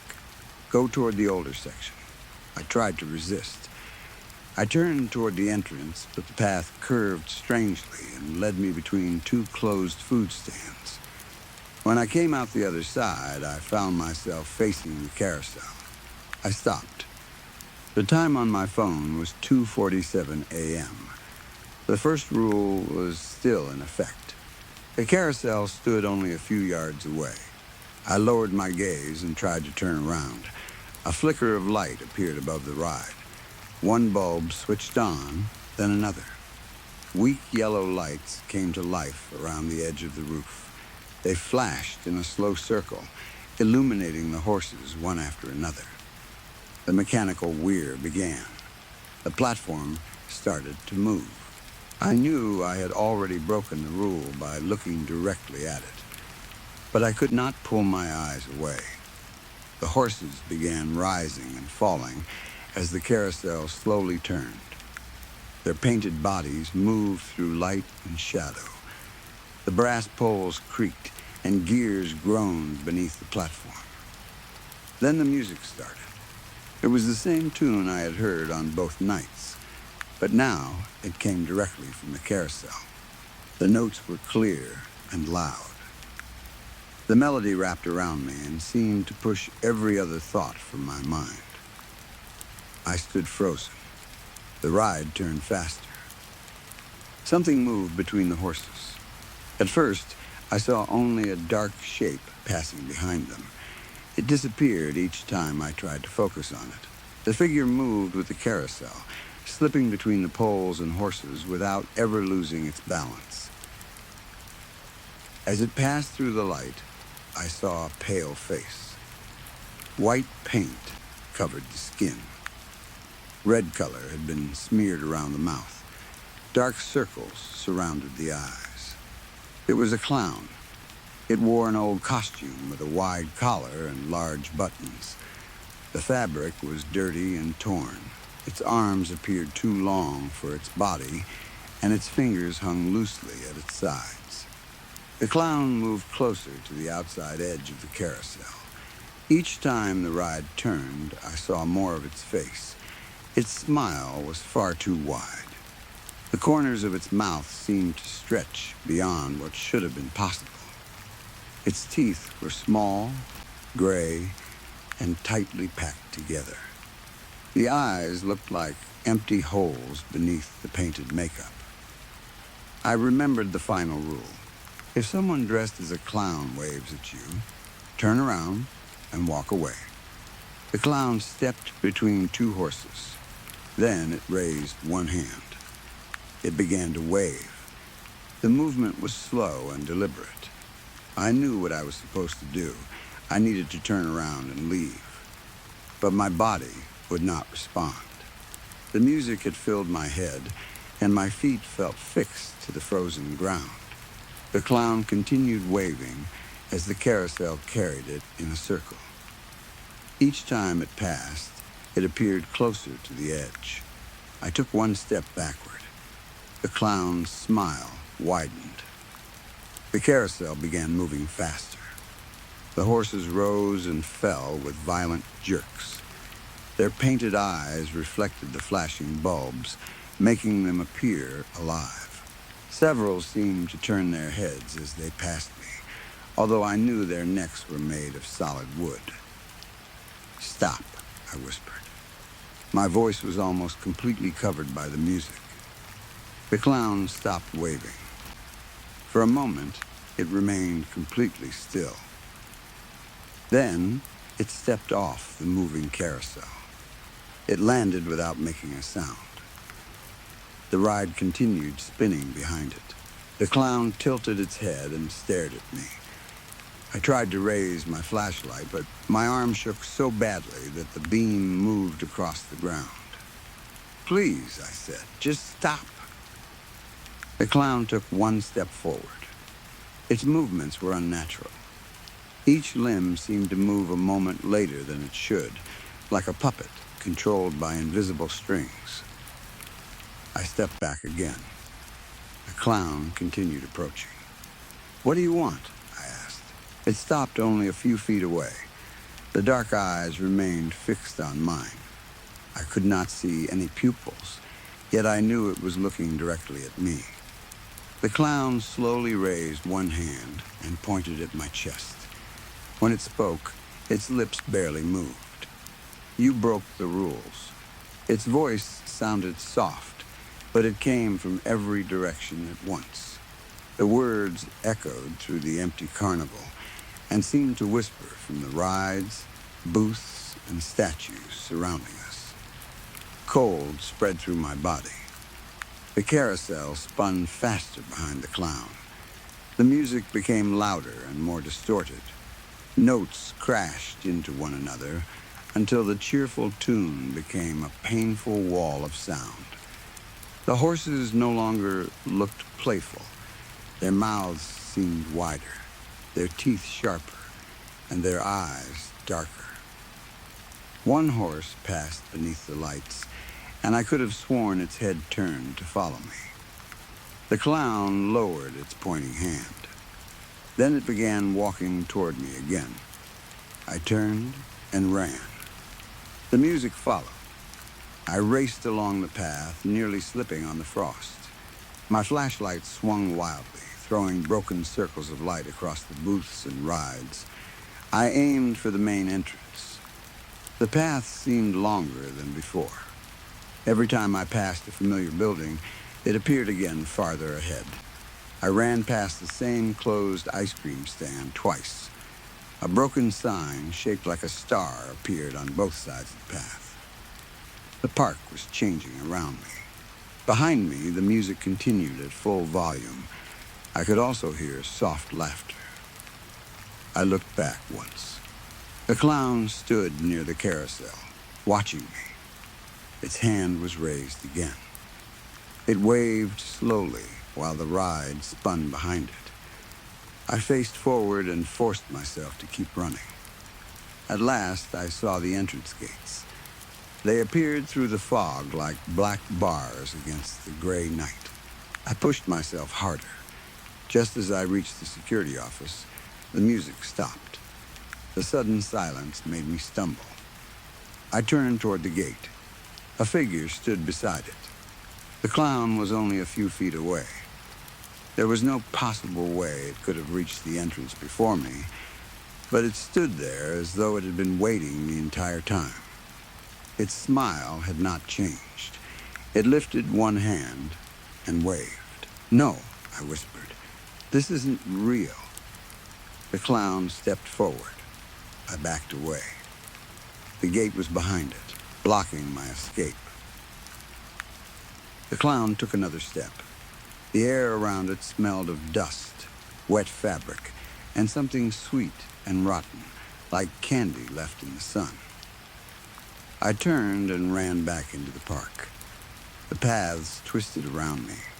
I passed the Ferris wheel, then the roller coaster, then the carousel again, even though those rides should not have been located so close together. The carnival had become an impossible maze. Laughter drifted through the darkness. At first, it sounded like one person. Then it became several voices. Soon, it seemed as though an entire crowd were laughing from the empty booths and silent rides. The carnival music began again, blending with the laughter. I kept running. As I passed the funhouse, its front door opened. Bright lights flashed inside. For one terrible moment, I saw hundreds of reflections in the mirrors. Every reflection showed me running past the entrance. But in each mirror, a clown ran directly behind me.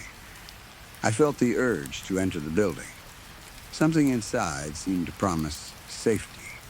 I imagined hiding among the mirrors until morning. Then I remembered the third rule. Do not enter the funhouse alone. I forced myself to continue. The laughter grew louder. I saw the entrance gates ahead again and ran toward them. This time, the path remained straight. The gate was partially open. I reached it and stretched out my hand. Before I could step through, something grabbed my shoulder. Long fingers tightened around my jacket. I turned. The clown's face was inches from mine. The white paint was cracked, and beneath it, the skin looked gray and dry. The painted smile stretched from one cheek to the other. Its breath smelled like old wood and spoiled sugar. "You broke the rules," it whispered. I screamed. I twisted away with all my strength. The fabric of my jacket tore beneath its fingers, and I fell through the open gate. The moment my body crossed the entrance, the clown released me. I struck the pavement outside the carnival and rolled onto my back. The clown stood on the other side of the gate. It could have stepped through, but it did not. It raised one hand and waved. Behind it, every light in Lakeside Carnival turned on at once. The carousel spun. The Ferris wheel moved. The roller coaster cars raced along the tracks, even though no one sat inside them. Music and laughter filled the air. Then the gates swung shut. The lights went dark. The carnival became silent. I got to my feet and ran. I did not stop to collect my car. I ran down the road toward town, stumbling several times on the icy pavement. The park disappeared behind me, but I could still hear the faint music. I refused to look back. By the time I reached the first streetlights, my lungs were burning, and my legs could barely support me. I slowed to a walk and glanced over my shoulder. The road was empty. No clown followed me. Even so, I could not shake the feeling that something moved just beyond the reach of the streetlights. I reached my apartment shortly before sunrise. My hands shook so badly that I dropped my keys twice before unlocking the door. Once inside, I locked every bolt and pushed a chair beneath the handle. I knew a locked door would not stop whatever I had seen, but I needed to do something. The apartment was quiet and warm. I turned on every light. For a while, I stood in the center of the living room, listening. Nothing moved. No music played. I told myself I was safe. I changed out of my torn jacket and searched the pockets for the list of rules. The paper was gone. I checked the floor, my pants, and the inside of the jacket several times.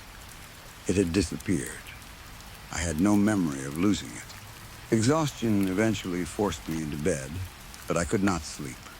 Each time I closed my eyes, I saw the clown standing beside the carousel. I saw its hand rising in that slow wave. I heard its whisper telling me that I had broken the rules. When I finally drifted off, I dreamed that I was riding one of the carousel horses. The carnival was crowded, but every visitor wore a clown face. They stood around the ride, smiling and waving as I passed them again and again. I woke several hours later with the carnival melody playing inside my head. That morning, I called Lakeside Carnival's main office. A woman answered. I asked to speak with Mr. Davidson. There was a pause. "Who?" she asked. "Mr. Davidson," I repeated. "The park manager. We don't have anyone by that name working here." I thought I had called the wrong number, so I checked and called again. The same woman answered. I explained that Davidson had hired me, shown me around the carnival, given me the security keys, and explained the night patrol. Her voice became less friendly. "The park manager is Mr. Keller," she said. "He has been the manager for 11 years. "That isn't possible," I replied. "Davidson met me 2 nights ago. No employee named Davidson works here. What about the night security position?" Another pause followed. "We haven't hired a night guard." I felt cold despite the warmth of my apartment. I told her about the advertisement and the instructions I had received. She asked for my name. When I gave it to her, she said there was no record of my application. I insisted that I had spent 2 nights working at the park. The woman told me the gates had remained locked all week because renovations had been paused after an electrical problem. I asked whether anyone had checked the security cameras. She said most of the cameras had been disconnected months earlier. Then she asked how I had entered the property. I hung up. For a long time, I sat with the phone in my hand. I searched through my emails for the job advertisement, but it was gone. The confirmation message had disappeared, and the phone number Davidson had used was no longer in my call history. Even the message telling me to follow the rules had vanished. I began to wonder whether I had imagined everything. Then I looked at my torn jacket. 5 long marks crossed the shoulder where the clown's fingers had grabbed me. The days that followed passed slowly. I stopped sleeping properly. Whenever I closed my eyes, I returned to the carnival. During the day, I felt exhausted and confused. I checked the windows repeatedly and kept the lights on even when the sun was shining. At night, every small sound frightened me. A pipe knocking inside the wall sounded like footsteps. A car radio passing outside sounded like carnival music. Shadows in the hallway seemed to stretch toward my door. I considered going to the police, but I had no proof. I had entered a locked carnival without official permission, and I could not explain who had given me the keys. I worried that they would think I was lying or mentally unstable. I left my car in the carnival parking lot for 3 days. When I finally asked a friend to drive me there during daylight, the vehicle was parked exactly where I had left it. The carnival gates were chained shut. A large sign announced that the park was closed for winter renovations. I stood outside the fence and looked toward the carousel. The ride was partially covered with a heavy sheet. Workers moved near the maintenance buildings, but none appeared concerned. I asked one worker whether he knew someone named Davidson. He stared at me for a moment before shaking his head. As my friend and I returned to the car, I noticed an old photograph displayed inside a glass case near the entrance. It showed a group of carnival employees standing together many years earlier. The photograph was faded, but one face was clear. A younger version of Davidson stood near the center. Beneath the picture was a small metal plate listing the names of several workers who had died in a fire at Lakeside Carnival more than 30 years ago. Davidson's name was among them. I did not tell my friend what I had seen. I drove home and never returned to the park. For a while, I believed staying away would be enough. Then, the music began. It usually started sometime between 1 and 3 in the morning. The first time, I heard only 3 or 4 notes. They came from outside my bedroom window, faint and distant. I sat up and listened. The melody stopped. The following night, it returned and played for nearly a minute. After that, I began hearing it several times a week. Sometimes it seemed to come from the hallway outside my apartment. Sometimes it came from inside the walls. Once, I heard it playing softly from beneath my bed. Whenever the music began, I followed the second rule as closely as I could. I walked to the entrance of my apartment and waited beside the front door until it stopped. I did not know whether the rule still applied outside the carnival, but I was too afraid to ignore it. The music always stopped eventually. Then the tapping began. It was a quiet, rhythmic sound. 3 taps. A pause. 3 more taps. At first, it came from the window. My apartment was on the 3rd floor, and there was no balcony or fire escape outside my bedroom. I refused to look. The tapping returned the next night. It continued for several minutes, slowly growing louder. I pulled the blankets over my head and waited until morning. After that, the sound began appearing in other places. Sometimes it came from inside the closet, sometimes from the bathroom mirror. Once, it came from the front door while the carnival music played softly in the hallway. I never opened the door. One night, several weeks after my final shift, I woke at 2:13 a.m. The apartment was silent. Then I heard the tapping against my bedroom window. 3 slow taps. A pause. 3 more. I remained completely still. The tapping continued. I knew I should not look, but the need to see what was outside grew stronger with every sound. It was the same kind of pressure I had felt near the carousel, a force pushing against my thoughts. Slowly, I turned my head. The window reflected my bedroom. I saw the bed, the lamp, the open doorway, and my own pale face. Nothing stood outside. Relief began to move through me. Then a figure appeared in the reflection. It stood behind me near the bedroom door. A clown. Its face was covered in cracked white paint. Its eyes were dark and hollow. Its smile stretched across its face. One hand was raised. It began to wave. I turned around. The doorway was empty.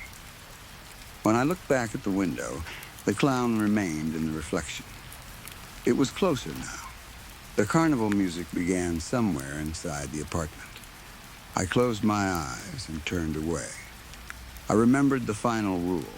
If someone dressed as a clown waves at you, turn around and walk away. So I stood, faced the opposite direction, and walked out of the bedroom without looking back. Behind me, the floorboards creaked. A soft laugh followed me through the apartment.